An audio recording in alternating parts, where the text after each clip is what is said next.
Hello everybody, and welcome back to another video. Today, we have more Genshin Impact news. Now, if you guys don't already know, they have been dropping some absolute bangers over on Twitter today. Things such as new characters that are going to be coming soon to the game. They dropped the NAVIA banners, which we're going to talk about, and my recommendation on if you should roll on that banner or not. We're going to take a look at her new weapon and some of the stats on it. Lots of great stuff we're going to talk about today. I'm looking forward to sharing some of the news with you guys. I hope you're excited too. So let's get into the video. Oh yes, quickly, also, if you haven't already subscribed to the channel, I would really appreciate it. It only takes a couple seconds and it helps my channel grow a lot, and it lets me know that you guys are enjoying the content and that I should continue producing videos like these. Anyways, let's continue to some more Genshin Impact news. Alright, well, it's pretty early in the morning. I am tired, but I have the need to cover Genshin Impact news because it is my being and I have to relay that news to you guys. First things we're going to cover are the two new characters, and the first one here is a character named Gaming. I don't know if this is a joke or not. I cannot tell if this is sarcasm. Is this a real name? I don't know. I'm going to have to Google this. Is Gaming a real name? The Gaming family was founded in the USA and Scotland between 1871 and 1920. Okay, fair enough then. Okay, apparently Gaming is a real name. Fair enough.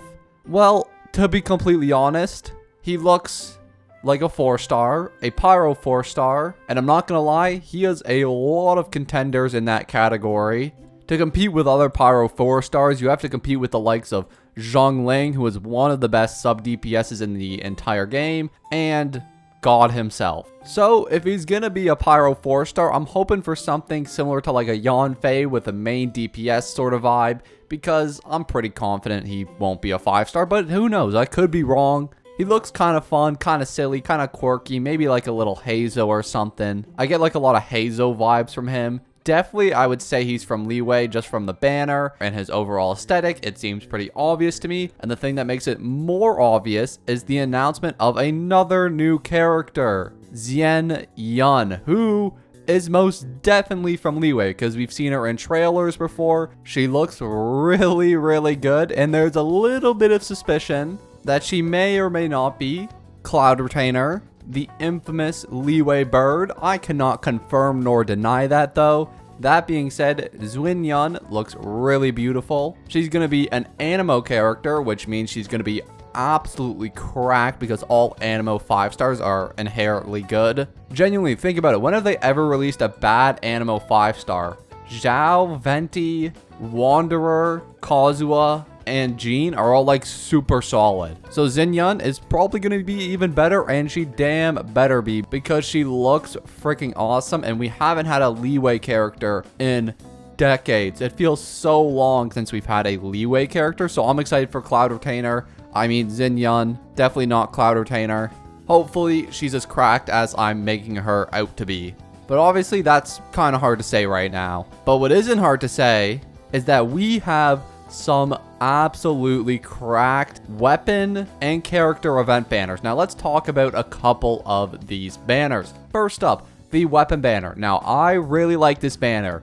It has the Mist Splitter Reforged, which is a very solid weapon. I'd say among the 5-star swords in the game, including ones like Farina's weapon, the Jade Cutter, I'd say the Mist Splitter is definitely up there with the best of them. Unfortunately, I, of course, do not have it. But yeah, it's definitely at least like top 2 universal good 5-star weapons, maybe competing with the likes of the Primordial Jade Cutter as just being a universally good weapon on almost all units that have swords. If you're using a main DPS like Ayaka or like Kaching, Alhaitham, Ayato, I mean, really, if you're using any of those as your main DPS, Mist Splitter is a really good pickup for you. Next, of course, we have Verdict. Now, Verdict is a new weapon. We do have the stats for this weapon officially revealed. It's on r/Dia mains. Let's not cope now. It's not like it's going to be any better for Dia than any other weapon would be. Anyways, essentially what this weapon is going to do, it's going to give you 22% crit rate, which is on the low side for a base stat on a weapon. And then you're also going to get 674 base attack, which is a little bit on the higher side of the 5-star weapon. But the passive effect, essentially what it's going to do is increase your attack by a little bit. And then whenever you get crystallized shards reactions from getting shields, all that fun Geo stuff, you're also going to increase your elemental skill damage by 18%. It will last for 15 seconds and can stack up to 2 separate times for a total of a 36% skill damage buff. Pretty nice stuff. Although the only problem with this weapon is that it is really only good for NAVIA and won't be good for really any other characters, considering it involves crystallized reactions. The only way to make this work on characters like, for example, Diluc or Dia is pairing them with another Geo character, so you'd be forced to use them in a Geo comp. This weapon could work with Ito if you want to increase your Ushi damage, which is just a little weird considering Ushi isn't the main source of all your damage. The definite best characters that can use this would actually be Dia if you're going for a skill-based Dia,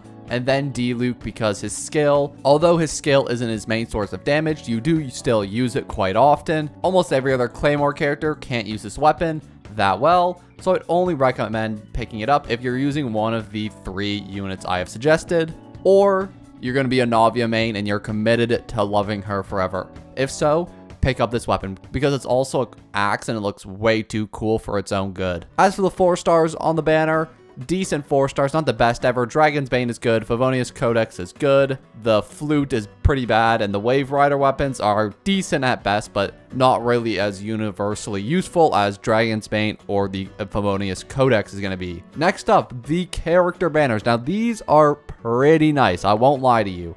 We got Ayaka and NAVIA representing the main banners. Now we don't know how good NAVIA is going to be, it's really hard to say as of right now.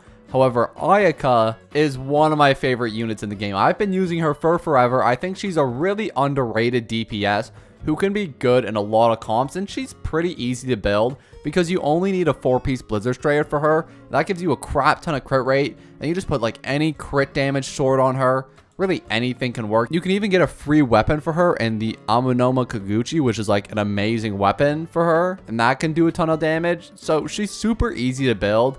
Doesn't really need constellations. You can upgrade all of her talents as you see her. I have the 10-10-10, and I have always found that she's been a great main DPS for me and has almost never let me down, to be completely honest. So I highly recommend rolling for Ayaka if you do need another main DPS on your account. As for NAVIA, let's be honest, she is Geo, and Geo has never been a great element.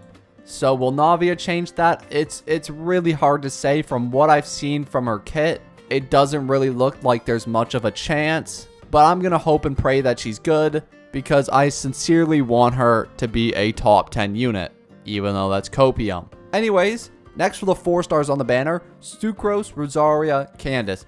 All 3 are solid units. I'd say Sucrose is the most solid of them all. You'll notice that like all the OG 4 stars are like the best units in the game, such as the likes of Bennett, Xingqiu, and Sucrose is among them. Another really solid 4-star Animo unit that can honestly compete with most 5 stars in the game with her utility and how universal she is. Very good unit. One of the best 4 stars in the game. As for the other 2, Rosaria is decent. I think she is kind of outcompeted by a couple other cryo units nowadays. She isn't definitely the cryo sub DPS that she used to be. I'd say characters like Diona, Ganyu even for sub DPS, Shenhe as a sub DPS. There are a lot of characters that outclass her. I even say the newfound Charlotte is a little better at what she does with cryo application. But Rosaria is a little unique because she decreases the physical res of units at C6. Woo, physical comms. Last up is Candace, who honestly, being completely transparent, I know the least about. She is a halfway decent unit though from what I found on polearms only. Can't say I use her that much though. She has some interesting abilities that turn your main damage into Hydro and also increase your normal attack damage, which I've only ever found works with characters like maybe Kachang, because she already applies the Electro to her sword, so it doesn't get overset by the Hydro that Candace applies, because usually that's not that useful. I'd say Yoimiya is a halfway decent option to pair with. Really, you're just using her for that normal attack buff. I don't even think her skill is particularly all that useful, other than for maybe blocking out one big hit. I've never used Candace that much, but I don't want to talk too badly about Candace because I don't have much experience with her. So I'll just say this banner is maybe like a 7 out of 10, because I know there's at least one good 4-star in that Sucrose there, along with the Rosaria. So overall, some pretty mid banners. I'd say they're halfway decent. It's all honestly gonna come down to how good NAVIA is and if she's worth it to pull. But anyways, we have one little last tidbit of news, which is more or less news, but I want to cover this quickly because it is kind of interesting. They teased again the Zhongli skin. This is the most infuriating thing ever. This isn't actually a Zhongli skin tease, but they put this out. It's a new event. I think it's a TCG event, which is kind of lame, but bro, they keep on putting out Zhongli skins that they refuse to add to the game, and I'll never ever get over it. Genshin, please just give us the Zhongli skin. Anyways, guys, that's going to be the end of our video for today. I hope you enjoyed this little news segment, and hopefully, pray to God, NAVIA will live up to all our expectations and be the queen that she is meant to be. Anyways, guys, that's going to be all for me today. Thank you so much for watching. I'll see you all in the next one. Peace.